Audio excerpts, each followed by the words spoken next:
Down in North Charleston, South Carolina, everybody knows what the Liberty Hill Academy is. It's where you take the most disruptive students, the black students, out of the most disruptive black schools and put them all in the same place and then smother them with all this restorative justice concepts. So when everybody starts going out of control, you don't expel them or call the cops. What you do is you put them in a room and make them write an apology. Yet it's been turning out exactly what you might expect. The teachers are reporting epic levels of violence directed at them. There's absolutely no learning going on there. And if you're a white kid who happens to stumble into this school by accident because your mom is too stupid to figure out what's going on in there before she sends you into the lion's den, then your life is really going to be hell. 911, what's the address of the emergency? Yes, this is Liberty Hill Academy. We cannot get a SRO officer to our location, and it was requested I call 911, but we have a student that we cannot contain. Calls to 911 like that would give a glimpse into problems at a North Charleston alternative school. A Live 5 investigation is uncovered. Schools are then sent to Liberty Hill Academy, where they're supposed to get the help they need so they can return to a regular classroom. Colby Satterfield talked with parents and teachers who are worried the behaviors there just get worse. I ended up having to take him to the hospital. Beaten, bloodied, and bruised. That's how Crystal Wooten says her 13-year-old son came home from school. And there was not one day that my son didn't get hit, rode on, teased, tripped, things thrown at him, like every day, every single day. Wooten says her son was targeted because of his race. He was getting called, cracker and a fat white boy and, just all kinds of stuff. Liberty Hill is an alternative elementary and middle school. When students get expelled from their home school, they come here. There are nearly 100 students at the school.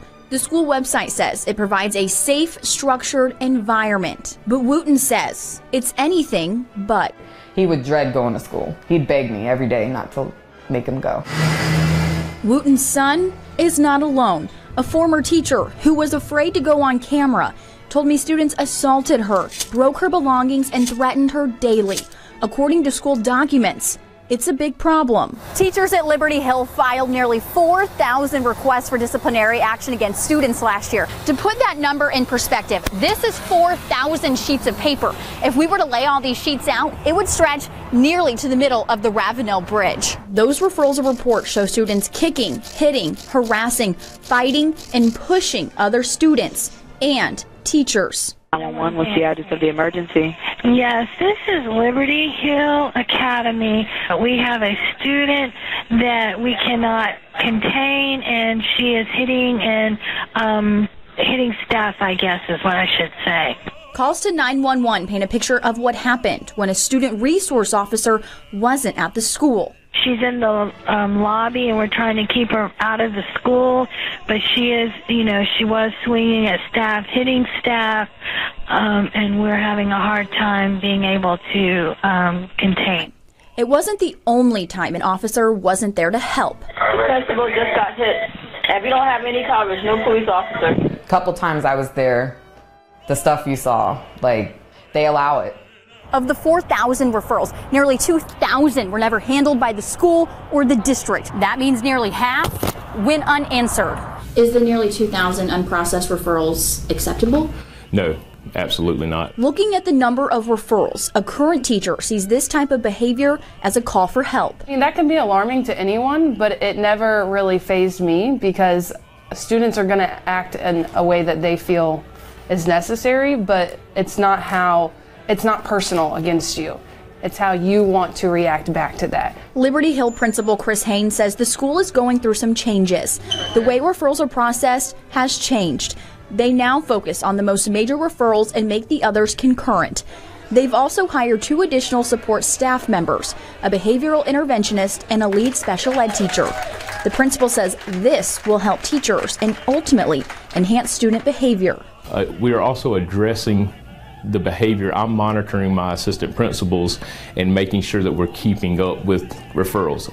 We don't want to be that far behind in discipline. We don't want to be, we want to make sure our teachers feel supported. Wooten's son won't be a part of these changes. This black eye was the final straw. And I said, I'm not bringing him here. You need to figure out where he's going to go, because I'm not bringing my son back here. Right at the beginning of the story, they got off on the totally wrong foot. They're talking about Liberty Hill Academy as a place where people can go. These disruptive, violent, criminal students can go to get the help they need so they can go back to their regular school. Not one word, not one thought, not one hint of the unbelievable level of damage, destruction, chaos, mayhem, and violence these kids have created and destroyed the schools they just came from. No, we're not putting them there to get better. The primary goal of this school has to be put them there, keep them off the streets, so they can't hurt other kids who are trying to do at least a little bit of learning. In the comment section to this story and a couple of other stories about Liberty Hill Academy, there are people that say, hey, what's up? This is a black school with black students. Why is that not part of the story? Please, sir, I want some more.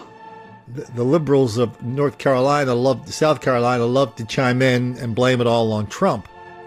But remember, this whole idea of black people in schools, this whole racially conscious idea of black people in schools, not something we invented here. We are observing it here.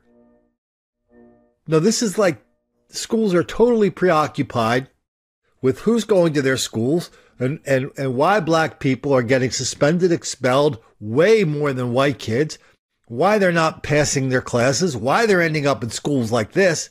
And for somebody to step up and say, hey, what's up with all the black dysfunction in these schools? What's up with, what a polite word, dysfunction. What's up with all this violence, criminality, misbehavior in these schools? And you saw one of the teachers in there say, well, I don't take it personally. It's hell in that school. And this is what the principal and teachers sound like, look like when they are describing hell, except they don't want you to know it's hell. They want you to go away thinking, well, we got a few kids are, out of control, but we've got it under control. No, that whole school's out of control. And if you could find me a school where lots of white kids are running the same kind of school, please let me know. Because until I see that, we're just going to keep talking about this ridiculous level of black crime, violence, dysfunction, and how that makes the black kids angry.